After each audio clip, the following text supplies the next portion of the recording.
పోషించి మమ్మల్ని సంరక్షించి మాకు మీ కృపనిచ్చి తండ్రి మరలా సజీవులుగా మీ సన్నిధిలో మీరు ఇచ్చిన కృప అంతటిని బట్టి కృతజ్ఞతలు స్తోత్రాలు చెల్లిస్తూ ఉన్నాం. తిరిగి నీ మాటల కొరకు ప్రభువా మేము సిద్ధపడుతుండగా మాతో మాట్లాడండి, మమ్మల్ని బలపరచండి. ఉన్నతమైన మీ ప్రేమతో మమ్మల్ని నింపండి. మీ ప్రేమలో ప్రభువా ఎదిగి ఫలించే అనుభవాలు ఇవ్వండి. మీరు మాత్రమే మహిమ పొందమని క్రీస్తు యేసునామములో అడుగుచున్నాము తండ్రి. మంచిది, మనందరము కలిసి తెస్సలోనికీ రాసిన మొదటి పత్రిక 3వ అధ్యాయంలో ఉన్నటువంటి అద్భుతమైనటువంటి అంశాలను మనం ధ్యానించుకుంటున్నాం. అపోస్తలుడైనటువంటి పౌలు గారు తెస్సలోనిక సంఘంలో ఉన్నటువంటి విశ్వాసులను బలపరుస్తూ, వారిలో ఉన్నటువంటి బలహీనతలను కూడా సరిచేస్తూ, వారు ఎదిగి ఫలించాలన్న ఉద్దేశంతో వారి కొరకు ఒక చక్కటి ప్రార్థన చేస్తున్న విషయాన్ని జ్ఞాపకం చేసుకుంటున్నాం.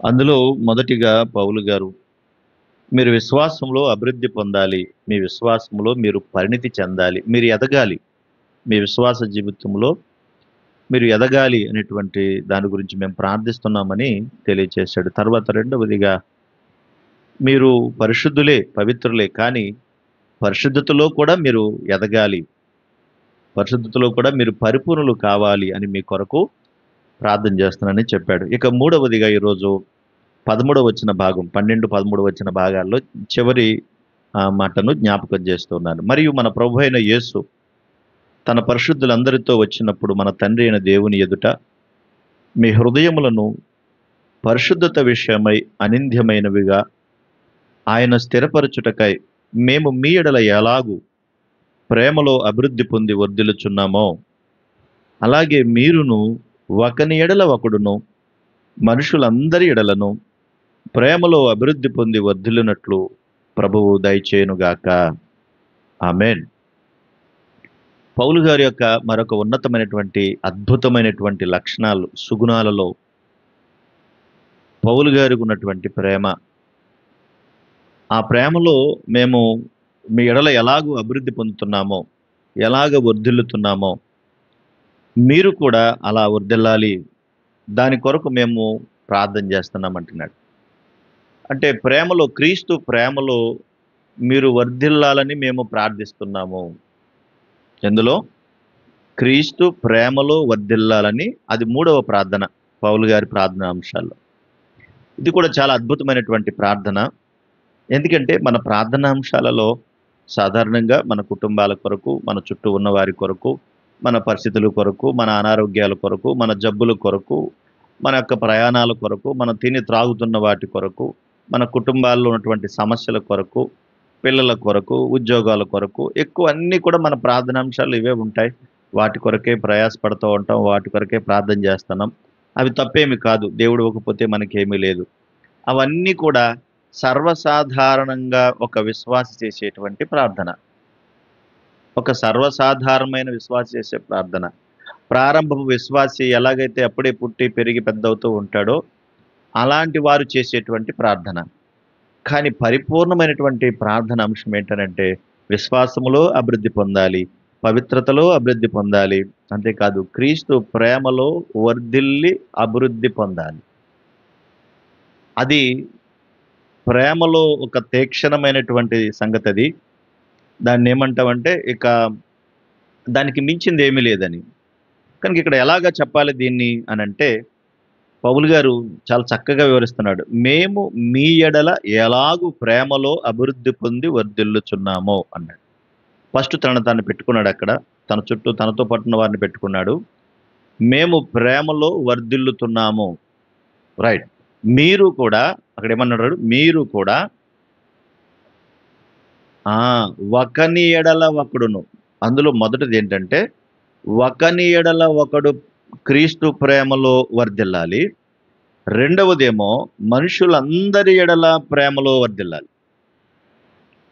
ఈ 2 అంశాలు పరిపూర్ణము కావాలంటే ఆ 2 అంశాల మధ్యలో క్రీస్తు ఉండాలి. ఎవరుండాలి? క్రీస్తు ఉండాలి. సర్వసాధారణంగా మరి ప్రేమ కలిగి ఉండండి మీరు అంటే మనకేం ప్రేమ పుట్టదు. కనుక పౌలు గారి యొక్క ఎదుగుదల ఆత్మీయ సంగతుల్లో దానికి మించినది కనబడదు ఇక. ఎందుకు అలా పౌలు గారు అలా చేయడానికి కారణం ఏంటి? ఎందుకు అలా అంటే, పౌలు గారి యొక్క ఒక ఉన్నతమైనటువంటి స్థితి ఏంటంటే, క్రీస్తు ప్రేమలో వర్ధిల్లడం. దీనికి మించింది లేదు. దీనికి మించిన తర్వాత దీని తర్వాత కూడా ఇంకోటి ఏదైనా ఉందంటే ఏం లేదు. అంత గొప్ప స్థాయికి సంబంధించింది క్రీస్తు ప్రేమ. అందులో మేము వర్ధిల్లుతున్నాం. మీరు కూడా ఒకని ఎడల ఒకడు వర్ధిల్లాలి, మనుషులందరి ఎడల కూడా వర్ధిల్లాలి. ఈ రెండు జరగాలి అంటే సామాన్యంగా జరగవు. అందులో క్రీస్తు ప్రేమ ఉండాలి. అర్థమైందా? అందులో క్రీస్తు ప్రేమ ఉండాలి. అది లేనప్పుడు ఈ రెండు జరగవు. అవి ఉంటేనే ఈ రెండు జరుగుతాయి. ఎందుకు అలా అంటే, క్రీస్తు ప్రేమను అగాపే ప్రేమ అంటారు. ఏమంటారు? అగాపే ప్రేమ అని. అగాపే అంటే అది ఒక రోమన్ పదం, ఒక గ్రీకు పదం. క్షమించాలి, గ్రీకు పదం. అది గ్రీకు భాషలో నుండి వచ్చినటువంటి పదం. అది అగాపే ప్రేమ అంటారు. అంటే అగాపే ప్రేమ అనేది సర్వసాధారణంగా ఉండే ప్రేమ కాదు. అది అగాపే ప్రేమ అంటే సర్వసాధారణంగా ఉండేది కాదు. మనకు మామూలుగా ఉండేటువంటి ప్రేమ ఏంటి అంటే, అన్నదమ్ముల మధ్య ప్రేమ ఉంటుంది, అక్క చెల్లెల మధ్య ప్రేమ ఉంటుంది కదా, తల్లిదండ్రుల మధ్య ప్రేమ ఉంటుంది, బిడ్డల మధ్య ప్రేమ ఉంటుంది. ఇవన్నీ సర్వసాధారణంగా ఉండే ప్రేమలు. ఈ ప్రేమకు మించింది అగాపే ప్రేమ. తల్లిదండ్రులకు ఉన్నటువంటి ప్రేమ కాసేపు ఉంటుంది, అంటే కొంతకాలం ఉంటుంది. ఆ తర్వాత బిడ్డల మధ్య ఉండే ప్రేమ కూడా కొంతకాలం ఉంటుంది. భార్య భర్తల మీద ఉండే ప్రేమ కూడా కొంతకాలం ఉంటుంది. ఈ ప్రేమ శాశ్వతంగా ఉండేదైతే మాత్రం కాదు. దీనికి మించింది అగాపే ప్రేమ. ఈ అగాపే ప్రేమలో వర్ధిల్లాలి, ఈ అగాపే ప్రేమలో అభివృద్ధి పొందాలి. మీకు ప్రేమ ఉంది, నేను కాదంటలేదు, పౌలు గారు అనే మాట చెప్తున్నాను. మీకు ప్రేమ ఉంది, కానీ ఆ ప్రేమ క్రీస్తు ప్రేమలో వర్ధిల్లంత గొప్పగా లేదు. కాబట్టి అంత ఎక్కువగా మీరు వర్ధిల్లాలి అంటున్నాడు. ఈ పాయింట్ అర్థమైందా? అర్థమైతే చాలా అద్భుతంగా ఉంటుంది. అర్థం కాకపోతే ఇంక అది ఏముండదు. కనుక కొన్నిసార్లు మనం ఆలోచిద్దాం కొన్ని విషయాలు. ఈ అగాపే ప్రేమ పౌలు గారు ఎందుకు అలా చెప్పాడు అంటే, పౌలు గారికి ఈ ప్రేమ గురించి బాగా తెలిసింది, బాగా అర్థమైంది. ఎందుకంటే తను ఎలాంటోడు, సహజంగా తను ఎలాంటోడు. మాట్లాడకండి, మీరు మాట్లాడితే నేను అయిపోతాను ఇక్కడ. గల్తీ పత్రిక 1వ అధ్యాయం 13వ వచనం, త్వరగా. గల్తీ పత్రిక 1:13. పూర్వమందు యూదా మతస్థుడనై ఉన్నప్పుడు నేను దేవుని సంఘమును అపరిమితముగా హింసించి నాశనము చేయొచ్చు అన్నాడు. ఎలాంటోడంట? హింసించేవాడు, నాశనం చేసేవాడు, దోషకుడు, దుర్మార్గుడు. నా మతమే గొప్పది, నా కులమే బత్తది, నాదే మంచిది, మా వాళ్లే గొప్పవాళ్ళు, ఇంకందరూ కూడా మంచోళ్ళు కాదు, మా యోధా జాతి మాత్రమే మంచిది అనుకునేటువంటి మూర్ఖుడు. ఎవరు? అలాంటి పౌలు గారును ఈ అగాపే ప్రేమ తన చట్రములో బంధించింది. దుర్మార్గుడుగా ఉన్నటువంటి పౌలు అనేటువంటి ఒక ఆయన, సౌలు అనేటువంటి ఒక ఆయన్ని ప్రభువు యొక్క ప్రేమ మాట్లాడి, దర్శించి, అతనితో మాట్లాడి ఈ ప్రేమ అనే చట్రంలోనికి తీసుకొచ్చింది. తీసుకొచ్చేటప్పటికి ఆ చట్రంలో బందీ అయిపోయాడు పౌలు గారు. హింసకుడు అనే ట్యాగ్ కొట్టివేయబడింది, దోషకుడు అనే ట్యాగ్ పోయింది, దుర్మార్గుడు పోయింది. మా తీవ్ర స్థాయి ఏంటంటే, ఈ ప్రేమలన్నిటికీ మించినటువంటి ప్రేమ, అద్భుతమైనటువంటి ప్రేమ. అసలు దీన్ని వర్ణించలేము. నేను చెప్పడానికి నాకు మాటలు రావట్లేదు, సరిపోవట్లేదు మాటలు చెప్పడానికి, అంత తీవ్రత అది. అందుకే తన స్థితి తనకు బాగా అర్థమైంది. పౌలు గారి యొక్క స్థితి క్రీస్తు యొక్క అగాపే ప్రేమలో ఎప్పుడైతే చట్రంలో బంధించబడ్డాడో, తన లక్షణాలు, తన గుణగణాలు అన్నీ మారిపోయాయి. తన పద్ధతి మారిపోయింది, తన జీవితం మారిపోయింది, తన ఆలోచన విధానం మారిపోయింది.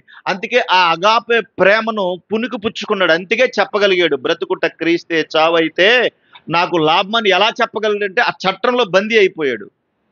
నువ్వు బతకడానికి పక్కన చంపేసేలా ఉన్నావు. కానీ అగాపే ప్రేమ అలాంటిది కాదు.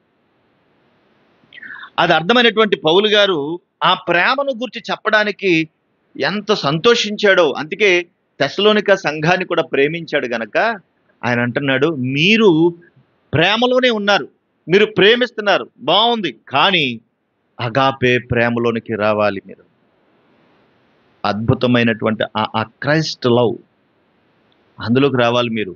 అందులో ఎదగాలని నా ప్రార్థన, అందులో ఎదగాలని నా తపన. ఎంతమందికి ఉంటుంది ఈ తపన? అందరూ ఎదగాలని ప్రార్థన.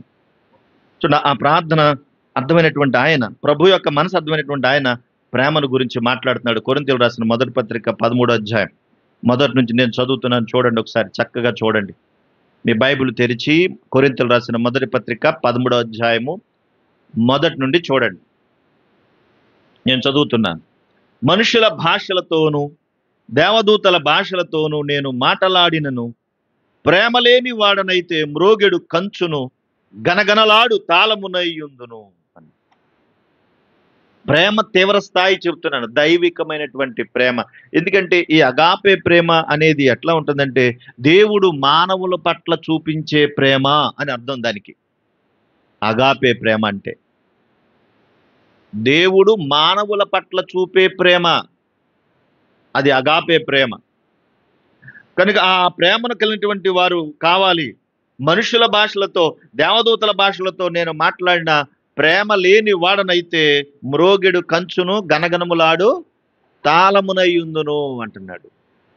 నీకు ఎంత ప్రేమ ఉందో దీన్ని బట్టి తెలిసిపోద్ది అన్నమాట. నీకు ప్రేమ లేదు కానీ ఓ గంట కొట్టినట్టు గనగనగన కంచులాగా మోగుతూ ఉంటావు. అది ఎలా ఉందంట? కంచును గనగనలాడు తాళమునైన. కంచు ఎప్పుడో చూడండి అలా ముట్టుకోగానే టంగమంటది. చాలా డిగ్నిఫైడ్గా ఉంటారు కొంతమంది. ఎలాంటి స్థితిలో ఉన్న చాలా డిగ్నిఫైడ్గా ఉంటారు, చాలా జాగ్రత్తగా మాట్లాడతారు, మాట్లాడేటప్పుడు జాగ్రత్తగా మాట్లాడతారు, వినేటప్పుడు జాగ్రత్తగా వింటారు, చెప్పేటప్పుడు జాగ్రత్తగా చెప్తారు, ఎదుటి వ్యక్తి ఏం చెప్తున్నారో అర్థం చేసుకుంటారు, గ్రహిస్తూ ఉంటారు. కానీ ఈ కంచుకి ఏమి ఉండదు, ఇది అరుస్తూనే ఉంటుంది, అర్థం చేసుకోదు, ఎదుటివారి మనస్తత్వాన్ని గ్రహించలేదు. ఎందుకంటే దైవిక ప్రేమ లోపల లేదు కనుక. అది వ్యర్థమన్నాడా మంచిదన్నాడా? వ్యర్థమే. ఆ తర్వాత ఏమంటున్నాడు? ప్రవచించు కృపావరము కలిగి మర్మములన్నీయు జ్ఞానమంతయు ఎరిగిన వాడనైనను, కొండలను పెకలింపగల పరిపూర్ణ విశ్వాసము గలవాడనైనను, ప్రేమ లేని వాడనైతే నేను. ఏంటి పౌలు గారికి ఏమర్థమైందంటే, అగాపే ప్రేమలో ఉన్నటువంటి తీవ్రత పౌలుకి బాగా అర్థమైంది. ఎంత పదాలు వాడుతున్నాడు చూడండి, ఆ పదాలు చూడండి. అసలు మామూలు గుర్తుని చదువుకుంటే నీకేం అర్థం కాదు, పట్టి పట్టి చదువు చూడు, తెలుస్తుంది. అబ్బే నాకున్న విశ్వాసం ఎవరికీ లేదండి. నీ దిక్కుమాల విశ్వాసం. ఒకసారి రోడ్డు మీదకి వెళ్ళి నుంచో, నీ విశ్వాసం అంటే చెప్తారు. బయట రోడ్డు మీదకి వెళ్ళి నిలబడు, నువ్వు ఎంత విశ్వాస పరురాలువో, ఎంత విశ్వాస పరుడువో అక్కడ తేలిపోద్ది నీ రోడ్డు మీద నీ విశ్వాసం. నాకన్నా గొప్ప విశ్వాసుడు ఎవడో లేడండి అంటే చూడు అక్కడ రాయబడి, కొండలను పెకిలింపగల పరిపూర్ణ విశ్వాసం ఉన్న నీకేం లేదు? ప్రేమ లేదు. ప్రేమ లేకపోతే నువ్వేమవుతావు అంటాడు? వ్యర్థుడివి, వ్యర్థురాలివి. అంటే ఎంత అర్థమై ఉంటుంది ఆయనకి ప్రేమ గురించి. ఎంతంత మాటలు మాట్లాడుతున్నాడండి. ఇంకా చూడండి ఏమంటున్నాడు? బేదల పోషణ కొరకు నా ఆస్తి అంతయు ఇచ్చినను, కాల్చబడుటకు నా శరీరం అంతా అప్పగించినను, ప్రేమ లేని వాడనైతే నాకు ప్రయోజనమేమీ లేదు. ఏమిటంట? మళ్ళీ చదవండి అక్కడ. బేదల పోషణ కొరకు ఆస్తి అంతా ఇచ్చేసాను, ఇలా అన్నదానం పెడుతున్నాను నీ దగ్గరికి, కానీ నువ్వు నన్ను పట్టించుకోవాలా. ఎంత చేసినా, ఏమి ఇచ్చినా, ఏం పెట్టినా నీలో ఏముండమంటున్నాడు? ప్రేమ ఉండాలన్నాడు. ప్రేమ అంటే అది అగాపే లవ్. అసలు ఆ ప్రేమ స్థాయి వేరు. నేను మాటల్లో ఇంకా చెప్పలేకపోతున్నాను, చెప్పగలిగిందంతా చెప్తున్నాను అంతే. అంత అద్భుతమైనటువంటి ప్రేమ. అంతేకాదు ఇంకా అంటాడు చూడండి అక్కడ, ప్రేమకున్నటువంటి ఆ లక్షణాలు చెప్పాడు. మీరు ఒక్కొక్కటి రాసుకుని లెక్క పెట్టండి. అక్కడ నాకు అర్థమవుతుంది. ఇప్పుడు ఒక్కొక్కటి రాసుకుని లెక్క పెట్టండి. 4వ వచనం దగ్గర నుంచి నేను చదువుతున్నాను. ఎన్ని వచ్చినాయో చెప్పండి. ఇప్పుడు ప్రేమ, పౌలు గారికి అర్థమైనటువంటి అగాపే ప్రేమ చెబుతున్నాడు. ప్రేమ దీర్ఘకాలము సహించును. ఏం చేస్తుందంట? ప్రేమ దీర్ఘకాలం సహించుకుంటుందంట, సహించుకుంటది. ఆ తర్వాత ప్రేమ దయ చూపించును. ఏం చేస్తుందంట? లక్ష్మి గారా? అర్థమవుతుంది తల్లి? దయ చూపించును ప్రేమ. తర్వాత ప్రేమ మత్సరపడదు, ప్రేమ డంబముగా ప్రవర్తించదు, ప్రేమ ఉప్పొంగదు, ప్రేమ అమర్యాదగా నడువదు, ప్రేమ స్వప్రయోజమును విచారించుకొనదు, ప్రేమ త్వరగా కోపపడదు, ప్రేమ అపకారమును మనస్సులో ఉంచుకొనదు, ప్రేమ దుర్నీతి విషయమై సంతోషపడక సత్యమునందు సంతోషించును. ప్రేమ అన్నిటికీ తాలుకొనును. ప్రేమ అన్నిటినీ నమ్మును. ప్రేమ అన్నిటినీ నిరీక్షించును. ప్రేమ అన్నిటినీ ఓర్చును. ఎన్నొచ్చినాయి చెప్పండి? ఆ? ఎన్నొచ్చినాయమ్మా? అంటే అగాపే లవ్లో ఉన్న వాటిని, ఆ ప్రేమలో ఉన్న వాటిని పౌలు గారు పుణుకు పుచ్చుకున్నాడు. ఒకప్పుడు పౌలు అంటే సౌలుగా ఉండేవాడు. ఎలా ఉండేవాడు? ఎవడన్నా కనబడితే ఇరగదీసేవాడు. మామూలుగా ఉండేవాడమ్మా? ఎవడన్నా కనబడితే ఏం చేసేవాడమ్మా? ఇరక్కొట్టేవాడు. ఒరేయ్ నోర్మయ్య అంతే ఒక్క దెబ్బకి వేసి పడేసేవాడు. అని మామూలుగా ఉండేవాడా? అసలు ఎవడరా నువ్వు అనేవాడు. ఎవడ కనబడి చేసేవాడు. అలాంటి సౌలు ఏమైపోయాడు? ఏమైపోయాడమ్మా? అసలు ఎంత ఎంత చక్కగా మారిపోయాడండి. తన తన స్థితి అంతా కూడా మారిపోయింది. ఆ ప్రేమలో ఉన్నటువంటి సుగుణాలన్నిటినీ కూడా లోపలికి తెచ్చుకున్నాడు. అది విశ్వాసం అంటే, అది ప్రేమ అంటే కదా. మనం అన్నం తింటున్నాం కదా, ఎక్కడికి వెళ్తుంది చెప్పరే? కడుపులోకి వెళ్తుందా, బయటికి పోతుందా? ఇలా ఉంటుంటే ఇలా పోతుంది అనుకో, ఈ మూతి నుంచి ఇలా పోతుంది అనుకోండి, కడుపులోకి వెళ్తలేదు అనుకోండి, బలం వస్తుందా? వస్తుందా? ఇలా తింటున్నావు, ఇలా పోతుంది. ఇలా తిన్నది కడుపులోకి వెళ్తే కాస్త అది ఆహారం రక్తంగా మారి తర్వాత కాస్త మనకి బలం వస్తుంది. నీ విశ్వాసం కూడా అంతే, నీ ప్రేమ కూడా అంతే, నీ దైవిక లక్షణాలు కూడా అంతే. ఇలా వింటున్నావు, ఇలా పోతున్నాయి, కానీ ఇలా రావట్లేదు లోపలికి. అవి ఇలా వింటున్నావు కానీ ఇలా పోతున్నాయి. నువ్వు ఎందుకు అలాంటి అలాంటి వాళ్ళు అసలు ఎందుకు మందిరానికి రావాలి చెప్పండి? అలాంటి వాళ్ళు రావాలి మందిరానికి వచ్చి ఏం ఉపయోగం? నువ్వు మందిరానికి వచ్చి నువ్వు మారవు, అర్థం చేసుకోవు, గ్రహించుకోవు. మరి అంటే ఇప్పుడు ఎందుకు మందిరం రావడం? మందిరానికి వచ్చావంటే నువ్వు ఎలా తయారవ్వాలి? ఆత్మ సంబంధమైన మందిరముగా తయారు కావాలన్నాడు ప్రభు కదా. అలా తయారు కావాలి కదా. ఇందాక సోదరుడు చెప్తున్నాడు, సంవత్సరాలు అయిపోయింది, నిజమే, కానీ మార్పు ఏమీ లేదు. మరి ఎప్పుడు మారుతావు? మరి ఎప్పుడు మారుతావు? కొంతమందికి అన్ని బాగున్నప్పుడు ప్రేమ బాగుంటుంది, ఏదైనా కష్టం రాగానే ఒరిజినల్ క్యారెక్టర్ బయటకు వచ్చేది. అన్ని బాగున్నప్పుడు చాలా హ్యాపీగా ఉంటారు, కష్టం రాగానే, శ్రమ రాగానే, బాధ రాగానే అప్పుడు వస్తుంది బయటికి. ఫ్రెండ్, నీ జేబులో లచ్చ ఉంటే నీకు కూడా తిరుగుతాడు ఫ్రెండ్. లచ్చ వెళ్ళిపోగానే అక్కడే పారిపోతాడు, ఎక్కడ ఉంటాడు ఎవరికీ తెలియదు. అగాపే లవ్, ఆ లవ్ అద్భుతంగా ఉంటుందని పౌలు గారు తీక్షణంగా దాని గురించి ఆలోచించి దాన్ని ఏమంటారు, పరకాయ ప్రవేశం చేశాడు. ఆ ప్రేమలో, అందులో దూరిపోయాడండి, ఆ ప్రేమలో దూరిపోయాడు. అందుకే ఇక నువ్వు జీవించువాడను నేను కాదు, నాలో క్రీస్తే జీవించుచున్నాడు. ఎలా చెప్పగలిగాడండి ఆ మాట? జీవించువాడను నేను కాదంటే ఎవరన్నారు లోపల? ఇప్పుడు సౌలు అనేవాడు లేడు, ఎప్పుడో చచ్చిపోయాడు. ఇప్పుడున్నది పౌలు, అందులో ఉన్నది క్రీస్తు. అది అగాపే లవ్. కనుక దేవా, ఈ అగాపే లవ్లో, ఈ ప్రేమలో మీరు కూడా వర్ధిల్లాలి. మేము వర్ధిల్లినట్టు మీరు వర్ధిల్లాలి. మేము అభివృద్ధి పొందినట్టు మీరును అభివృద్ధి పొందాలి. ఎంత అద్భుతం అండి. చూడండి, కొన్ని మాటలు జ్ఞాపకం చేస్తాను. యోహాను రాసిన మొదటి పత్రిక 3వ అధ్యాయం. యోహాను రాసిన మొదటి పత్రిక 3వ అధ్యాయం 7వ వచన భాగా, మనము ఒకరినొకడు ప్రేమింతుము, ఎలయనగా ప్రేమ దేవుని మూలముగా కలుగుచున్నది. ప్రేమించు ప్రతివాడు దేవుని మూలముగా పుట్టినవాడై. ప్రేమ ఎక్కడి నుంచి వచ్చిందంట చెప్పండి? ఎక్కడి నుంచి వచ్చింది? ఎక్కడి నుంచి వచ్చింది? అమ్మా అమ్మా అంటే ఓ మురిసిపోతలేదు నువ్వు కదా. అమ్మ అనే ప్రేమ ఎక్కడి నుంచి వచ్చింది? దేవుని దగ్గర నుంచి కదా. నాన్న, డాడీ డాడీ అంటే తెగ మురిసిపోతున్నా కదా.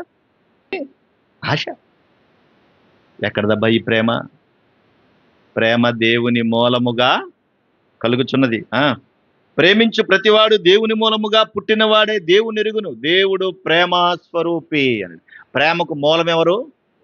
దేవుడు. ఆ ప్రేమకు మూలమైన దేవుని యొక్క ప్రేమను తెలుసుకున్నాడు పౌలు గారు. కనుకనే ఆ ప్రేమ క్రీస్తులో చూశాడు. ఆ క్రీస్తు ప్రేమ అగాపే ప్రేమ అయితే ఆ ప్రేమలో పరకాయ ప్రవేశం చేసి ఆ ప్రేమలో వర్ధిల్లుతున్నాడంట. ఒక అద్భుతమైనటువంటి స్థితిలో వర్ధిల్లుతున్నాడు. ఆ ప్రేమ ఎంత గొప్పదో అక్కడ రాయబడింది చూడండి 10వ వచనంలో. మనము దేవుని ప్రేమించితమని కాదు, తానే మనల్ని ప్రేమించి మన పాపములకు ప్రాయశ్చిత్తమయ్యుటకు తన కుమారుని పంపాను. ఇందులో ప్రేమ అంటే ఈ ప్రేమను ఏం చేశాడు దేవుడు? ఈ ప్రేమను పణంగా పెట్టాడు. ఆ ప్రేమను సిలువేశాడు. దేవుడు ఏం చేశాడంట? ఆ ప్రేమను సిలువేశాడు. ఆ ప్రేమను రక్తం వచ్చేలా కొట్టారు. ఆ ప్రేమను కొడా దెబ్బలతో కొట్టారు. ఆ ప్రేమను హింసించారు. ఆ ప్రేమను మొక్క మీద ఉమ్ములూశారు. వింటున్నారా? ఎవడన్నా వచ్చి కాంటించి నీ మొక్క మీద ఉమ్ముతే నువ్వేం చేస్తా? జ్ఞానమణి రాయకండి, వినండి. రాయొద్దు, వినండి అంతే. మొక్క మీద ఉమ్ముస్తే ఏం చేస్తారు చెప్పండి మీరు? మొక్క మీద ఎందుకు వెళ్తా వెళ్తా అన్నాడు అనుకో, నీ గుమ్మాలోకి వచ్చి నీ ముందు ఏం చేస్తా? బకెట్ నీళ్ళు తెచ్చి గబాబా అడిగేసి, నీకు పోయే కాలం రాను, నీ కాలు చెయ్యి ఇరుగు పోను. ఎన్ని తిడతావు? ఎందుకు తిట్టావు? ఎందుకు ఆ? ఎందుకు తిట్టావు? మరి ఆయన ముఖం మీదే ఊస్తే ఆయన ముఖం తిప్పుకోలేదంట. ఈ ప్రేమ, నీ ప్రేమ ఎరగదీసేయట్లేదా? నువ్వు క్రైస్తవురాలువా? నువ్వు క్రైస్తవుడువా? నువ్వు క్రైస్తవురాలువా? దెయ్యాను నువ్వు. అర్థం చేసుకోవాలి. ముఖం తిప్పుకోలేదంట. ముఖం మీద ఉమ్మూస్తే ముఖం తిప్పుకోలేదంట. అయ్యి బాబు, ఏంటండి ఇది? ఈ ప్రేమ ఏంటండి? అంత ప్రేమ తారాస్థాయికి వెళ్ళే ప్రేమ ఎవరి దగ్గర ఉంది చెప్పండి? ఎవరి దగ్గర ఉంది చెప్పండి? ముఖం మీద ఉమ్మూశారు, ఆ ప్రేమను కొట్టారు, దూషించారు, సిలువట్టుకొచ్చి భుజం మీద పడేశారు, బలవంతంగా లాక్కుంటా వెళ్ళారు. ఆయన గొర్రె బొచ్చు కత్తిరించు వాని ఎదుట మౌనముగా ఉండునట్లు ఈ ప్రేమ ఏం చేసిందంట? మౌనముగా ఉంది. ఎందుకు ప్రభువా ఇంత ప్రేమను ఓర్చుకున్నావు? ఇంత ప్రేమను కనుపరిచావు? ఎందుకు ఓర్చుకున్నావు దేవా? నువ్వు దేవునివి కదా అంటే, నీ కోసమే అన్నాడు. నీ కోసమే. ఆ ప్రేమ అలా ఓర్చుకోపోతే పౌలు అనేవాడు దొరికేవాడా? ఒకవేళ ఆ ప్రేమను అలా ఓర్చుకోపోతే నువ్వు నేను దొరికేవాళ్ళమా? ఒక్క దెబ్బకేసేది మనల్ని. బతికేవాళ్ళమా? అసలు మందిరంలో అడుగు పెట్టడానికి అర్హత ఉంటుందా చెప్పండి మనకి? నాకు అర్థమవుదు. ఉంటుంది, అడుగుతా ఉంటుందా? మరి ఎవరిచ్చారు అర్హత మనకంటే? ఆ ప్రేమ ఇచ్చింది. ఆ ప్రేమ ఇచ్చింది. అద్భుతమైనటువంటి ప్రేమ. మరి ఇంత ప్రేమను సంపాదించుకున్నటువంటి మనం, అగాపే ప్రేమను సంపాదించుకున్నటువంటి మనం, ఇప్పుడు మనం ఎలా ఉండాలి చెప్పండి మరి? ఆ రోజున తెస్సలోనిక సంఘస్థులు మీరు ఎదగాలి, మీరు వర్ధిల్లాలి, మీరు అభివృద్ధి పొందాలని చెప్పేటువంటి పౌలు గారు, మరి ఈ రోజున సంఘం అభివృద్ధి పొందొద్దా? ఎదగొద్దా? ఆ పరిస్థితులు ఏంటి? మన ఆలోచన విధానం ఏంటి? చూడండి ఒకసారి మత్తయి సువార్త 5వ అధ్యాయం ఆ ప్రేమ ఏం చేస్తుందో చూద్దాం. మత్తయి సువార్త 5వ అధ్యాయం 46వ వచనం. మత్తయి సువార్త 5:46. మత్తయి సువార్త 5:46. మీరు మిమ్మును ప్రేమించు వారిని ప్రేమించిన ఎడల మీకేమి ఫలము కలుగును? సుంకరులను అలాగూ చేయుచున్నారు గదా. మీ సహోదరులకు మాత్రము వందనము చేసిన ఎడల మీకు ఎక్కువ ఏమి చేయుచున్నదేమి? అన్యజనులు అలాగూ చేయుచున్నారు గదా. ఏం చెప్తున్నాడు? యేసుక్రీస్తు ప్రభువు వారు చెప్తున్నారు ఈ మాట. మిమ్మును ప్రేమించు వారిని మీరు ప్రేమించడం వల్ల ఏంటి ఉపయోగం? అట్టెట్టినవాడికి అట్టున్నర ఎడతారు, అంతే కదా. గెలట్టుకు వచ్చిన వాళ్ళకి అట్టుగెల అట్టుపోతే ఇస్తారా? ఒక అర్థం ఇస్తారు. ప్రేమించావు చెప్పు, ఎవరిని ప్రేమించావు? నీ ప్రేమ ఎక్కడి దాకా ఉంది చెప్పు? అగాపే లేవు. ఫస్ట్ లో స్టార్టింగ్ లోనే చెప్పాను, ఈ ప్రేమ తల్లిదండ్రుల ప్రేమకు మించినది, భార్యాభర్తల ప్రేమకు మించినది, అన్నదమ్ములకు మించినది. దానికి మించింది ఏదైనా ఉంటే ఇదే, ఈ ప్రేమే. ఇంకెవరిది కొలవడానికి లేదు, లేదు అసలు. అందుకే ముందు ఆ పాట పాడాను మీకు, కారణం అదే. ఇది అర్థమైన కాడి నుంచి మనసు తొలిచేస్తుంది, బాధగా ఉంటుంది. ఏంటి ప్రభా ఇంత స్థాయి, ఇంత తారాస్థాయిలో ఉంది ఏంటి ప్రభా నీ ప్రేమ? ఆయన ప్రేమ అక్కడ ఉంది, 45 వచనంలో కూడా ఉంది. ఆయన చెడ్డవారి మీదను మంచివారి మీదను తన సూర్యుని ఉదయింప చేస్తాడంట. ఎవరెవరి మీద వస్తాడంట సూర్యుడు? ఇదిగో ఈ కాలనీలో ఉన్న వాళ్ళందరూ మంచోళ్ళు, వీళ్ళకి మాత్రమే సూర్యుడు కావాలి, వీళ్ళకి ఇవ్వద్దు, మనం వీళ్ళు చచ్చినా పర్లేదు అన్నాడా? వీళ్ళు ఒక్కళ్ళే యేసుక్రీస్తుని నన్ను నమ్ముకున్నారు కాబట్టి వీళ్ళు ఒక్కళ్ళకే వర్షం ఇవ్వాలి, మిగతా వాళ్ళకి వర్షం ఇవ్వకూడదు. వీళ్ళు నమ్ముకున్నారు కాబట్టి వీళ్ళ పంటే పండాలి, వీళ్ళ పంట పండకూడదు అన్నాడా దేవుడు? అన్నాడు అలాగని. కారణం, నువ్వు బాగుండాలి బాగుండాలి బాగుండాలి అంటావు, కానీ పక్కోడు బాగుంటే ఓర్చుకోలేవే. ఎలా బాగుంటావు? ఎలా కొంటావు నాకు అర్థం అవుతుంది. మిమ్మల్ని ప్రేమించిన వారినే మీరు ప్రేమిస్తే మీకు ఏం ఫలం కలుగుతుంది అంటాడు. అది అగాపే లవ్. దాని స్థాయి. ఇంట్లో వాళ్ళని మనం ప్రేమించడం సరిగా, పక్క వాళ్ళని ఏం ప్రేమిస్తాం? లోక గారు ఇంకా ఇంకా కొంచెం ఘాటుగా చెప్పాడు చూడండి.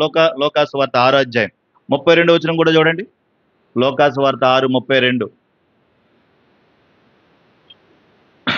మిమ్మును ప్రేమించిన వారిని మీరు ప్రేమించిన ఎడల మీకు ఏం మెప్పు కలుగును? పాపులను ఏం చేస్తున్నారంటే, పాపులు కూడా తమ్మును ప్రేమించిన వారిని ప్రేమించరు కదా. పాపులు అలా చేస్తారు. మరి నువ్వు పాపివా? ఓయ్ నిన్నే, నువ్వు ఎవరి తలకి చూస్తే వాళ్ళే. మరి నువ్వు పాపివా చెప్పు, నాకు అర్థం కాదు. మనల్ని దేవుడు ఏమని ట్యాగ్ ఇచ్చాడు మనకి? పరిశుద్ధులు. ఎలా పరిశుద్ధులయ్యాం మనం అంటే, యేసు రక్తము చేత కడగబడి పరిశుద్ధులం అయ్యాం. మరి పాపులు అలా చేస్తారు. ఎలాగా అంటే, ప్రేమించిన వాళ్ళని ప్రేమిస్తారు కదా, అప్పించిన వాళ్ళకి అప్పిస్తారు కదా, ఎవడలపోతే నాకెందుకు అనుకుంటారు కదా. మరి నువ్వు వాళ్ళు ఒకటేనా? కాదు కదా, కాదు కదా. ఈ ప్రేమ ఎంత గొప్ప ప్రేమ అండి. అసలు ఈ ఈ ప్రేమకు కులం ఉంటుందా? ఈ ప్రేమకు మతం ఉంటుందా? ఈ ప్రేమకు అంటే క్రీస్తు యొక్క ప్రేమకు అసలు ఏ భేదము లేదు. కులము భేదం లేదు దానికి, మత భేదం లేదు, ఏ భేదం లేదు దానికి. భూమి మీద ఉన్నంతసేపే ఇవన్నీ. మట్టిలో కప్పెట్టేస్తారు కదా. భూమికి ఏ కులం ఉంది చెప్పండి? భూమికి ఒకవేళ కులం ఉంటే కనుక ఎవరిని రానిస్తుంది లోపలికి? ఎవరిని తీసుకెళ్ళమంటది? రేయ్, నేను యూదా జాతికి సంబంధించిన యూదుణ్ణి. ఈ ప్రపంచంలో గొప్ప వాళ్ళు ఎవరైనా ఉన్నారంటే, గొప్ప ఒక కులమాన్ని కులపిచ్చేవని పడితే. యేసుక్రీస్తు ప్రేమ ఎంత అద్భుతమైన ప్రేమ చెప్పడానికి నా తాపత్రయం. దాన్ని ఎలా చెప్పాలని ఆశపడుతున్నాను. ప్రభు ప్రేమకు లేని కులం నీకు అవసరమా? ప్రభు ప్రేమకు లేని మతం నీకు అవసరమా? లోకం అంటది అదొక కులం అంటది, అదొక మతం అంటది. లోకం దాన్ని ఎలా తీసుకెళ్ళిందో తెలుసా? అదిగో దూరంగా అంటారు చూసా, ఊరికి దూరంగా, వాళ్ళదత అంటారు. లోకం అలా చేసుకుంది. నువ్వు కూడా అంతేనా? నువ్వు కూడా అంతేనా? మిమ్మల్ని ప్రేమించిన వారిని మీరు ప్రేమిస్తే మీకు ఏం మెప్పు కలుగుతుంది అన్నాడు. అందరినీ ప్రేమించమంటున్నాడు దేవుడు. ప్రేమించగలవా? Agape love. శరీరం అంతా కుళ్ళిపోయిందంట. కుష్టి వ్యాధితో చీమొచ్చి కంపు కొడుతుంటే, ప్రభువా నీకు ఇష్టమైతే నన్ను శుద్ధినిగా చేయవా, నీకు ఇష్టమైతే అంటే ఇళ్ళ కుష్టి వ్యాధుని అత్తుకున్నాడండి. ఎంత అద్భుతమైన ప్రేమ! కుష్టి వ్యాధుని అత్తుకుని నాకు ఇష్టమే, నువ్వు శుద్ధుడువు కమ్ము, నాకు ఇష్టమే అన్నాడు. మనం మంచులను ఇచ్చినా వీడు మన కులపొడేనా అని ఆలోచించే కులగజ్జిగళ్ళం మనం కదా. ఎవరు వెళ్ళిన ఎక్కడ పోవాలి? మట్లోకి పోవాలి. అందుకే యేసుక్రీస్తు ప్రభువారు వారిని మించిన ప్రేమ నీది ఉండాలి. పేతురు గారు ఒక మంచి మాట అంటున్నాడు చూడండి. పేతురు రాసిన మొదటి పత్రిక 4వ అధ్యాయం. పేతురు రాసిన మొదటి పత్రిక 4వ అధ్యాయం 8వ వచన భాగం. ప్రేమ అనేక పాపములను కప్పును ఏం చేస్తుందంట? ఏం చేస్తుందంట? ప్రేమ అనేక పాపములను కప్పును గనుక అన్నిటికంటే ముఖ్యముగా ఒకని ఎడల ఒకడు మిక్కుటమైన ప్రేమ గలవారై ఉండుడి అన్నాడు. ప్రేమ అనేక పాపాలను కప్పుతుందా? ఎలా కప్పుతుందబ్బా? ఎలా కప్పుతుంది? అసలు మనమెవరు? మనం పాపులమా పరిశుద్ధం? మన ఒరిజినల్ క్యారెక్టర్ ఏంటి చెప్పండి? భయంకరమైన పాపులం మనం. మామూలు కాదు, మరి భయంకరమైన దుర్మార్గులం, పాపులం మనం. మరి క్రీస్తు ప్రేమ ఏం చేసింది? మన పాపాలన్నింటిని ఇప్పుడు తీసేసిందా లేదు? సిలువ నెక్కి సిలువ మీద ఉండి ఒకే ఒక్కసారి మొత్తం ప్రేమ, ఆ ప్రేమ ఏం చేసింది? మన పాపాలన్నిటినీ కూడా తీసివేసింది. ఇక్కడున్న ఈ ప్రేమ ఆ పాపాలను కప్పుతుందంట, తీసిపడేసింది అంతే. మరి నీ ప్రేమ కూడా ఏం చేయాలి ఇప్పుడు? కొడుకు తప్పు చేశాడు అనుకోండి, కొడుకు తప్పు చేశాడు, ఎవడన్నా వచ్చి మీ ఎవడు ఎలా చేశాడంట అని అంటే మనం ఏమంటాం? తప్పు చేశాడు అనుకోండి, కొడుకు తప్పు చేశాడు అనుకోండి, ఎవరన్నా వచ్చి నీ కొడుకు ఎలా చేశాడంటే ఏం చెప్తారు చెప్పండి? ఏం తప్పు చేశాడు అంటావు? మావాడు అలాంటోడు కాదు, ఏమనుకుంటున్నావు నువ్వు? మా వాడు అలాంటి కాదు, ఎలా అని వచ్చిన తిట్టి పంపించేద్దాం. లోపలికి వెళ్ళి, ఎరా నువ్వు బయటికి రాదురా, లోపల నీ కొడుకని కప్పేస్తున్నావా?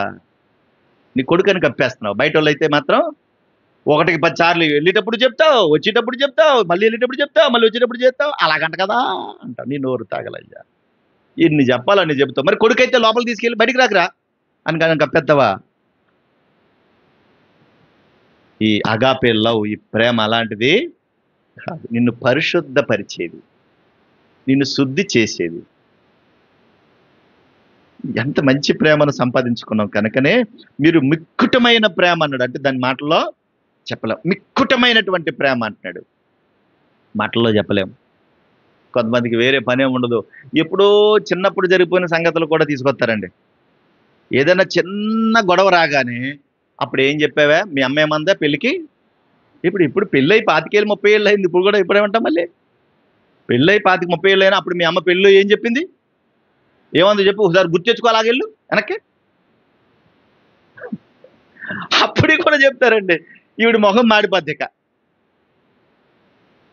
అంటే ఏంటనమాట, జరిగిన సంగతి ఏం చేస్తారు వీళ్ళు? సామెత గ్రంథంలో ఉంటుంది కదా మాట, 17:9 సామెతల గ్రంథం. దీన్ని చదవండి మాట. ప్రేమను వృద్ధి చేయగోరువాడు సంగతులను తప్పిదములను దాచిపెట్టినది. ఏంటంట? ఎందుకు దాచిపెడతాడు? తప్పి పెడతాడు. ఎందుకు దాచిపెడుతున్నాడు? మళ్ళీ ఏదో చదువుతాడు. ఎందుకు దాచిపెడుతున్నాడు? ఎందుకు దాచిపెడతాడంటే ప్రేమను వృద్ధి చేయడానికి, ప్రేమను డెవలప్ చేయడానికి తప్పిదములు దాచిపెట్టాడు. ఒరే చిన్నోడా అలా కాదురా, ఒరే పెద్దోడు అలా కాదురా, ఒరే అలా ఉండరా, నువ్వు అలా కాదురా, అది కాదురా, ఇలాగరా అని అది దాచిపెడుతున్నాడు. వీడిని వృద్ధిలోకి తీసుకురావడానికి ప్రయత్నం చేస్తున్నాడు. జరిగిన సంగతి కాదు, అక్కడ ప్రేమను పెంపొందింప చేయడానికి దాచిపెడుతున్నాడంట. దొరకాల వాళ్ళ మీద నోరేసి పడిపోవాలి. జరిగిన సంగతి మాటి మాటికి ఎత్తున్నావంటే మిత్రభేదాన్ని కలగజేస్తున్నావు అన్నాడు. ప్రభు ఏం చేశాడు? మాటి మాటికి ఎత్తాడా? అగాపే లవ్ మాటి మాటికి ఎత్తిందా? ప్రతిసారి నువ్వు కనబడినప్పుడల్లా నువ్వు పాపివి, నువ్వు పాపివి, నువ్వు పాప అన్నాడు ప్రభు? అన్నాడని మనల్ని? అలా అంటే మనం బతుకుతామా? ఒకవేళ ఏం లేదు, భార్య అలాగెళ్ళినప్పుడు సార్ ఇలాగెళ్ళినప్పుడు, నువ్వు గుర్తు తెచ్చుకో, అప్పుడు ఏమన్నా చెప్పు చెప్పు అని, ఇలాగొచ్చినప్పుడు సార్ చెప్పు అని ఇలాగప్పుడు అప్పుడు ఏమంటది? ఏంట్రా ఇప్పుడు చేస్తాడా? ఇప్పుడు అయ్యింది, మా అమ్మ రోజు ఏదో అంతే, ఇప్పుడు ఏంటి చెప్పు, ఏమంటావు? నేను వెళ్ళిపోతా. అప్పుడు ఏమవుద్దంటే తెగిపోద్ది. అర్థమైందా? తెగిపోద్ది మొత్తానికి. అందుకే ఒకవేళ ప్రభు అలా మాటి మాటికి నువ్వు పాపివి, నువ్వు పాప అంటే మనం కూడా ఏమంటావు? నేను పాపిన, ఎందుకు వచ్చిన గొడవ? నరకంలో వేసే నన్ను, వేసి నన్ను చంపేయి, చచ్చిపోతాను, ఇంకా నన్ను చంపేయి, నా వల్ల కాదు ఇంకా అంటాం మనమండి. అనమండి మనం అలాంటి వాళ్ళం ఖచ్చితంగా అంటాం మనం. అందుకే ప్రభు వాళ్ళు ఏమనలేదు, నీ బాల్యకాలపు పాపం లేక ఎన్నడూను జ్ఞాపకం చేసుకోను, గతం గత అయిపోయింది, విడిచిపెట్టే, వర్తమానములో నీ కొరకు నేను పెట్టిన ప్రాణాన్ని జ్ఞాపకం చేసుకో, నా ప్రేమను గుర్తు చేసుకో. ఇప్పుడు నువ్వు పాపివి కాదు, ఎవరు నువ్వు? పరిశుద్ధురాలివి, పరిశుద్ధుడివి. అదొకటే గుర్తుపెట్టుకో. ఈ మిక్కుటమైన ప్రేమను సంపాదించుకున్నావు కాబట్టి ప్రేమను వృద్ధి చేయి, ప్రేమను డెవలప్ చేయి అంటాడు. ఎంత అద్భుతమైన మాట. మనమైతే పగలు ప్రతీకారాలు పెట్టుకుంటాం. తాను నీ బిడ్డ పెడతాడా? మీ అన్న పెడతాడా? నేను లేకపోతే బ్రతకలేదండి మా ఆవిడ అంటావు కదా. నీ భార్య పెడతాదా? ఎవరు నీ కొరకు ప్రాణం పెట్టగలరు చెప్పు? బతుకుండగానే చంపేస్తున్నారు కదా ఇప్పుడు అందరూ. చంపేయట్లేదా? ముఖ్యంగా ఆడవాళ్ళే చంపేస్తున్నారంట. అమ్మో, ఆడవిలన్లు ఈ టీవీలన్నీ చూసేలాగా అయిపోయారో ఏమో తెలియదు, వీళ్ళే చంపేస్తున్నారంట. ఇప్పుడు మొత్తం అంతా ఓరెత్తిపోతుంది బయట ప్రపంచం అంతా. ఎవరు మాట్లాడినా ఇదే మాట్లాడుతున్నారు. నేను మాత్రం పెళ్లి చేసుకుని బాబు అని మగవాళ్ళు భయపడిపోతున్నారు. ఇదేం విట్టు, మగవాళ్ళు భయపడిపోతున్నారండి. ఒకప్పుడు మగవాళ్ళని చూసినట్టుగా అమ్మో ఈ కుక్కల బోన్లో పెట్టేస్తాడు అనుకుంటారు. ఇప్పుడు అలా కాదు, ఇలా పెట్టేస్తున్నారు బోన్లో. మగవాళ్ళు భయపడిపోతున్నారు. ఆడవాళ్ళు కాళ్ళ మీద కాలు వేసుకుని దజ్జగా రారా చూసారా అంట. కాలం మారిపోయింది. ప్రేమలన్నీ తారుమారైపోయాయి. మరి నీ ప్రేమను అభివృద్ధి చేసేదా, ప్రేమను నాశనం చేసేదా? లేకపోతే నువ్వు దేవుని నామాన్ని ఘనపరచలేవు. అంతేకాదు కొంతమందికి విపరీతమైనటువంటి జ్ఞానం ఉంటుంది. ఎంత జ్ఞానం ఉంటుందంటే ఏ విషయంలో ఎలాగైనా తిప్పేస్తారు వాళ్ళు, ఎలాగైనా మాట్లాడేస్తారు వాళ్ళు. పెద్దోళ్ళు అంటారు కదా, కాలికేస్తే మెడకేస్తే కాలికి అంటారు. ఎలాగైనా తిప్పేస్తారండి వాళ్ళు. ఆ జ్ఞానంలో అజ్ఞానంలో బతికేస్తారు. అందుకే దేవుడు అంటున్నాడు చూడండి, కొరింథీయులకు రాసిన మొదటి పత్రిక 8వ అధ్యాయం మొదటి వచనం. కొరింథీయులకు రాసిన మొదటి పత్రిక 8:1 చూడండి, చదవండి త్వరగా. జ్ఞానము అని ఉంది కదా అక్కడ. మనమందరము జ్ఞానము గలవారమని ఎరుగుదుము, జ్ఞానము ఉప్పొంగజేయును అన్నాడు. ఏం చేస్తుందంటే జ్ఞానం ఏం చేస్తుంది? జ్ఞానం ఉప్పొంగ చేయడం అంటే ఏం చేద్ది? ప్రేమ గురించి ఇందాక ఏం చెప్పాడు పౌలు గారు 13వ అధ్యాయంలో మొదటి కొరింథీ పత్రికలో? ప్రేమ ఉప్పొంగదు అన్నాడు కదా. మరి జ్ఞానం ఏం చేస్తుంది? ఉప్పొంగజేయును. ఉప్పొంగడం అంటే ఆగదు భూమి మీద. అంటే జ్ఞానము ఉప్పొంగ చేయును అంటే అది దేవుని ప్రేమను కూడా చంపేద్ది. అందుకే జ్ఞానం ఎక్కువైపోయినా ప్రమాదమే. ఎంత ఉండాలి? జ్ఞానం ఉండాలి అవసరమైనంత. ప్రేమను చంపేంత జ్ఞానం నిన్ను చంపుతుంది. అందుకే జ్ఞానం ఉప్పొంగజేయును కానీ ప్రేమ ఏం చేస్తుందంట? క్షేమాభివృద్ధిని కలగజేస్తుంది. ప్రేమ ఎప్పుడు కూడా క్షేమాభివృద్ధిని కలగజేస్తుంది. ప్రేమ ఎప్పుడు కూడా డెవలప్ చేస్తుంది. ప్రేమ ఎప్పుడు కూడా బాగుండాలని కోరుకుంటుంది. ప్రేమ ఎప్పుడు అందరూ బాగుండాలని కోరుకుంటుంది. వీడు బాగుండాలి, వీడు చెడిపోవాలని ఎప్పుడు అనుకోదు. వీడు మంచోడు, వీడు చెడ్డోడని కూడా అందరూ ప్రేమ ఎప్పుడు కూడా అందరూ ఎదగాలని కోరుకుంటుంది. అందరూ సమానమని కోరుకుంటుంది. అది క్రీస్తు ప్రేమ. అందుకే లోకములో ఉన్న ఎన్ని దేశాలు ఉన్నాయో, ఈ ప్రపంచంలో ఎన్ని కోట్ల మంది ఉన్నారో, అన్ని కోట్ల మంది అన్ని రకాల జనాభా రకరకాలుగా ఉంటే వాళ్ళందరూ కూడా ఒకేలా ఉండాలని కోరుకున్నదే క్రీస్తు ప్రేమ. ఈ ప్రేమలో మీరేం చేయమంటున్నాడు? ప్రేమ క్షేమాభివృద్ధిని అది క్షేమాభివృద్ధిని కలగజేసేది. ఆ ప్రేమ ఉన్నతమైనది. ఆ ప్రేమ చూడండి, ఆ ప్రేమ యోహాను రాసిన మొదటి పత్రిక 3వ అధ్యాయము 16వ వచనం. యోహాను రాసిన మొదటి పత్రిక 3:16. ఆయన మన నిమిత్తము తన ప్రాణము పెట్టాను అంటాడు. ఈ ప్రేమ ఏం చేసిందంట? మన నిమిత్తము తన ప్రాణము పెట్టింది. దీని వలన ప్రేమ ఎట్టిదని తెలుసుకొనుచున్నాము అంటాడు. దీనివల్ల ప్రేమ ఎలాంటిదో తెలుసుకుంటున్నాం. అంటే అగాపే ప్రేమ ఏం చేసిందంటే ప్రాణం పెట్టింది. తల్లిదండ్రులకు మించిన ప్రేమ అది. భార్యాభర్తలకు మించిన ప్రేమ. భార్యాభర్తల ప్రేమ ఎక్కడ దాకా ఉంటుందండి? ఎక్కడ దాకా ఉంటుంది? వలకాడు దాకా ఉంటుందంట. వలకాడు ఉంటుంది కదా, వలకాడు అక్కడ దాకా ఉంటుందంట. మొలకాడు కాదు, వలకాడు అక్కడ దాకా ఉంటుందంట. నా దేవుడు నా దేవుడు అని తెగ ఏడ్చేస్తుందంట. పైకి లెగదెత్తంటే లేగనెత్తలేదంట. పైకి లేపుతారు కదా, మరి మోసుకెళ్ళాలి కదా, లేవనెత్తలేదట. గట్టిగా పట్టేసుకుంటుందంట. నా దేవుడిని తీసుకెళ్ళొద్దు. ఏ దేవుడు? నా దేవుడిని తీసుకెళ్ళొద్దు, నా దేవుడిని తీసుకెళ్ళొద్దు. వాళ్ళు ఎన్నిసార్లు లేపారో పాపం తెలియదు. ఇంక తీసుకొచ్చి నువ్వే ఉంచుకో మీ దేవుడిని. కడకన్నారంట, నువ్వే ఉంచుకో మీ దేవుడిని, ఇంక మా వల్ల కాదు, ఎన్నిసార్లు అది అని.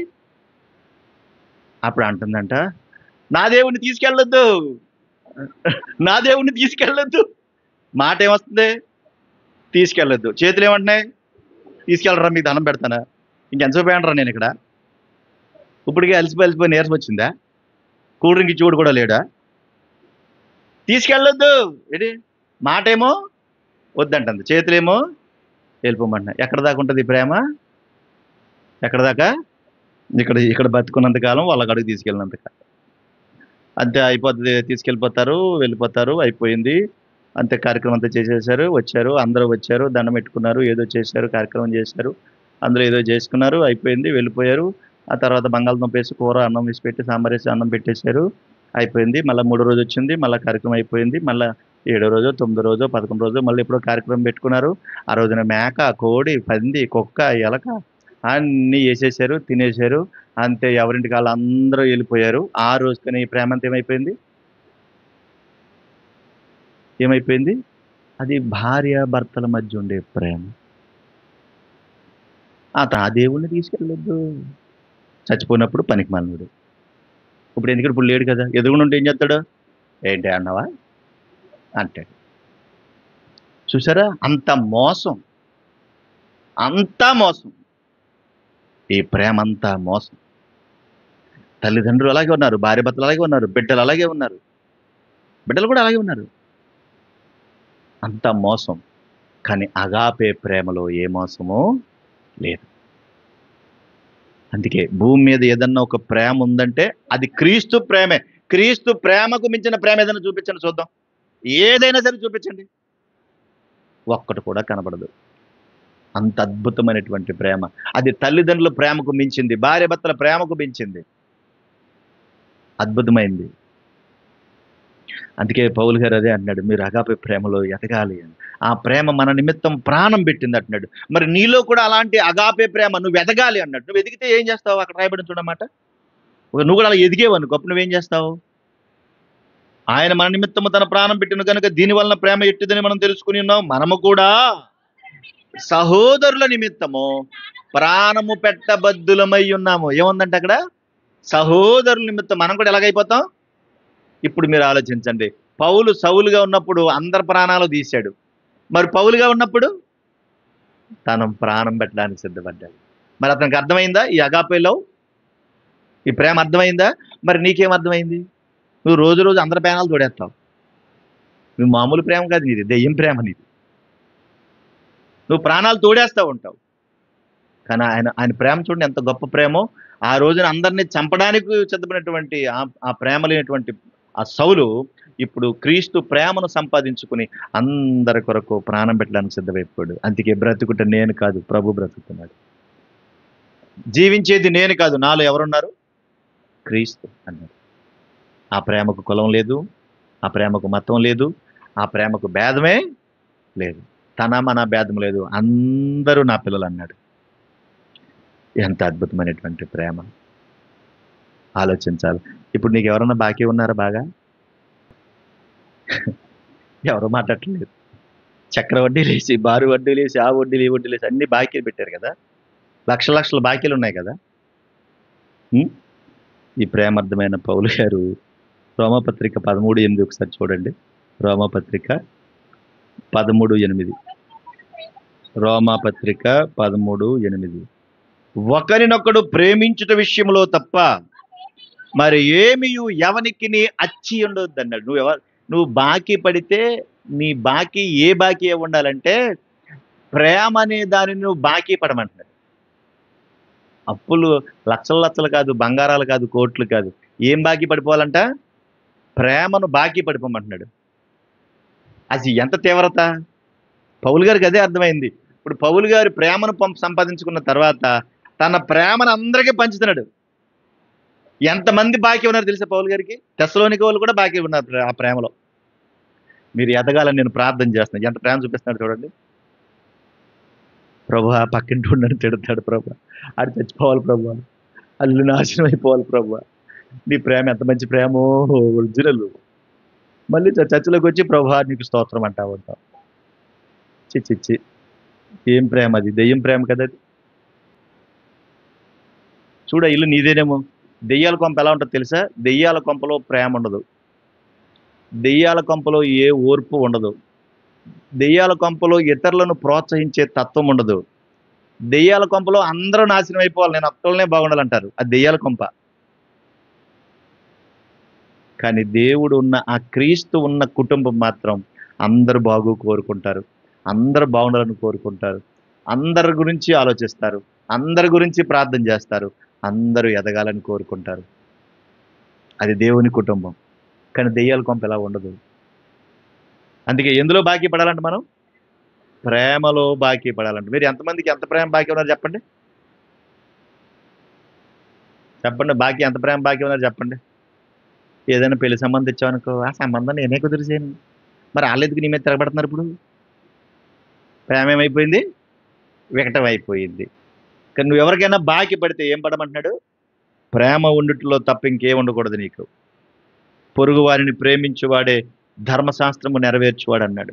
అంతేకాదు, నిన్ను వలె నీ పొరుగు వారిని ప్రేమించమన్నాడు ప్రభు కూడా చెప్పిన. చూడండి మార్కు సువార్త 12 అధ్యాయం 30-31. త్వరగా చదవండి, ముగిద్దాం. మార్కు సువార్త 12 అధ్యాయం 30-31. నీవు నీ పూర్ణ హృదయముతో, నీ పూర్ణ ఆత్మతో, నీ పూర్ణ వివేకముతో, నీ పూర్ణ బలముతో నీ దేవుడైన ప్రభువును ఎవరిని ప్రేమించాలి? ఫస్ట్ దేవుణ్ణి ప్రేమించాలి. తర్వాత రెండవది నీవు నిన్ను వలె నీ పొరుగువానిని ప్రేమించాలి. అది రెండవ ఆజ్ఞ అన్నాడు. మీరు అర్థం చేసుకోండి. ఇప్పుడు ఫస్ట్ దేవుణ్ణి ప్రేమిస్తే మనం అందరినీ ప్రేమించగలుగుతాం. దేవుణ్ణి ప్రేమించే గుణమే నీకు లేకపోతే, అవసరాలకు నువ్వు దేవుణ్ణి వాడుకుంటే అవసరాలకే మారిపోతూ ఉంటావు. కనుక యేసుక్రీస్తు ప్రేమ అది అగాపే లవ్. అది ఈ భూమి మీద ఉన్న ప్రేమలన్నిటికన్నా మించిన ప్రేమ. ఆ ప్రేమకు సాటి ఎవరు లేరు. అలాంటి ప్రేమను ప్రభు మనకిచ్చాడు. ఆ ప్రేమలో తెస్సలోనిక సంఘం వాళ్ళు మీరు ఒకరినొకడు ఎదగాలి. అంతేకాదు మనుషులందరి ఎడలా కూడా ఎదగాలి. మీరు ప్రేమించే వారినే ప్రేమించడం కాదు, సంఘస్థులు సంఘాన్ని ప్రేమించడమే కాదు, అందరినీ ప్రేమించమంటున్నాడు. సంఘస్థులనే కాదు, ఎవరిని ప్రేమించాలి? అందరినీ ప్రేమించమంటున్నాడు. ఆ ప్రేమ క్రీస్తుదైతే అదే తత్వం మనకు కూడా ఉండమంటున్నాడు. ఈ ప్రేమను మనకివ్వడానికి యేసుక్రీస్తు ప్రభువారు త్యాగం చేశాడు, తన ప్రాణం పెట్టి. అందుకే ఆ ప్రేమలో మీరు ఎదగాలని పౌలు గారు మాట్లాడుతున్నాడు. నేను మీకోసం ప్రార్థన చేస్తున్నాను, మీరు ఈ క్రీస్తు ప్రేమలో అభివృద్ధి పొందాలి, వృద్ధి చెందాలి అన్నాడు. అదే కదా మనం చదువుకున్న మాట. కనుక మరి ఆ స్థితిలోకి వెళ్తామా? ఉత్తిని విని వచ్చి కూర్చుని ఏదో వినేసి కాసేపు ఉండి ఏదో విన్నామండి, అయిపోయిందండి, మళ్ళీ వారం గడిచిపోయిందండి, వచ్చే వారం మళ్ళీ అన్నీ మర్చిపోయామని అంటే నువ్వు మారవు, నీ బ్రతుకు మారదు. కనుక నువ్వు ఎదగాలి, క్రీస్తు ప్రేమ ఎదగాలి. ఫస్ట్ ఆయన ఏం చెప్పాడు? ఆయన 3 విషయాలు జ్ఞాపకం చేశాను కదా. మొదటి విషయం ఏంటి? మీరు విశ్వాసములో పరిణితి చెందిన వారిగా మీరు ఎదగాలి, అది నా ప్రార్థన. రెండవదిలో మీరు పవిత్రతలో, పరిశుద్ధతలో మీరు ఎదగాలి. అది మీకు లేదని కాదు, ఉంది, కానీ అది మీకు చాలదు, ఇంకా మీరు ఎదగాలి, పరిణితి చెందాలని నా ప్రార్థన. మూడవదిగా మేము ఎలాగైతే క్రీస్తు ప్రేమలో వర్ధిల్లామో మీరు కూడా అలాగే క్రీస్తు ప్రేమలో మీరు ఏం చేయాలా? వర్ధిల్లాలి, వర్ధిల్లి మీరు అభివృద్ధి పొందాలి, అది నా ప్రార్థన అంటాడు. మరి మనం అలా ఎదగాల వద్దా చెప్పండి? ఎదగాల. ఉత్తినే వాక్యం వినేసి ఏదో కాసేపు ఉండి వెళ్ళిపోతే దానివల్ల ప్రయోజనం ఉండదు కదా. అది మన జీవితంలో అన్వయింప చేసుకోవాలి. ఆ విధమైనటువంటి స్థితిలోనికి మనం వెళ్ళాలి. అది దేవుడు కోరుకునేది. అది మనకు లేనప్పుడు మన స్థితిగతులన్నీ పక్కకు పోతాయి. క్రీస్తును నమ్ముకున్నావు కానీ క్రీస్తు ప్రేమ లేదు, నీ వల్ల ఎవరికీ ఉపయోగం లేదు. కనుక ఆ ప్రేమను మనం కనుపరచాలి, ఆ ప్రేమను మనం చూపించాలి. అట్టి కృప ప్రభు మనందరికీ దయచేయను గాక. ఆమేన్. ప్రార్థన చేసుకుందాం. కళ్ళు మూసుకుని ప్రార్థనలో ఏకీభవిద్దాం. మాట్లాడొద్దు, సైలెంట్గా ఉండండి, మాట్లాడొద్దు, చక్కగా ప్రార్థన చేద్దాం. ప్రేమ గల మా తండ్రి, వందనాలు. మీ కృప కొరకు స్తోత్రాలు, మీ దయ కొరకు వందనాలు. అగాపే ప్రేమను, ఈ భూమి మీద ఉన్నటువంటి ప్రేమలన్నిటికన్నా ఒక ఉన్నతమైనటువంటి ప్రేమను మీరు మాకు దయచేశారు. హక్కును చేర్చుకున్నారు, మీ ఆలోచనలు మీ తలంపులతో నింపారు, మీ వైపు చూడగలిగే ధన్యతనిచ్చారు. స్తోత్రాలు దేవా. బలహీనులుగా ప్రభు, దౌర్భాగ్యులుగా, నీచులుగా, ఎన్నిక లేని వారముగా, అర్హత లేని వారిగా ప్రభు బ్రతుకుతున్న మమ్మలను మీరు దీవించి అగాపే ప్రేమను మా మీద చూపించి మమ్మల్ని కనికరించి రక్షించారు, మీ వైపు ఆకర్షించారు, మీ కొరకు బ్రతకడానికి అవకాశం ఇచ్చారు. స్తోత్రాలు. మా ప్రభును మా కొరకు బలిచ్చారు, ఆ ప్రేమను మాలో ప్రభు నింపారు. పౌలు నాయన తన జీవితంలో దుర్మార్గుడుగా ఉన్నాడు, భయంకరుడుగా ఉన్నాడు, కానీ ఇక నువ్వు జీవించువాడను నేను కాదు, క్రీస్తే నాయందు జీవించుచున్నాడు,